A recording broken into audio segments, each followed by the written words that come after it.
देवहूति मैया कहती है कि बेटा मैंने संसार के इतने सुख भोगे हैं, एक एक इंद्रियों से हजार हजार लाख लाख बार सुख भोगा, इसके बाद भी मेरे मन की स्थिति ऐसी है जैसे एक पति की कई पत्नियां हों और वो पत्नी कहे हमारे घर चलो, वो पत्नी कहे हमारे घर चलो, वो पत्नी कहे हमारे घर चलो, तो जो स्थिति उस पुरुष की होती है वही स्थिति मेरे मन की है, क्या करें। और दूसरा प्रश्न किया कि बेटा बंधन किसका होता है, शरीर का, आत्मा का या मन का बंधन होता है। कपिल भगवान ने अपनी मां को प्रणाम किया और प्रणाम करने के बाद कहा कि मां, ये जो आपने प्रश्न किया ना इंद्रियों के विषय में, कहीं पर अग्नि जल रही हो गए, आप उसमें नित्य प्रति घी डालें, अग्नि डालें, अग्नि शांत होगी क्या? अग्नि और तेज हो जाएगी और भभक जाएगी।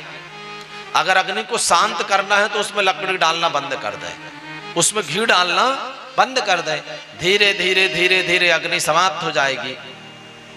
कपिल भगवान कहते इसी प्रकार मां हमारे ये जो मन में अग्नि जल रही है, इन्हें शांत करने के लिए भी जब ये इच्छाएं करे, हमें ये करना है, ये करना है, रसगुल्ला खाना है, गुलाब जामुन खाना है, जलेबी खाना है, मीठा खाना है,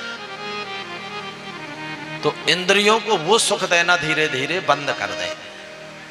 धीरे धीरे ये जो मन में अग्नि जल रही है, वासना रूपी अग्नि, कामना रूपी अग्नि, ये धीरे धीरे समाप्त हो जाएगी। और दूसरी बात पूछा ना भैया कि बंधन किसका होता है, तो आत्मा के विषय में तो विचार करना भी अपराध है, और शरीर जल करके भस्म हो जाता है। बंधन होता है मन का।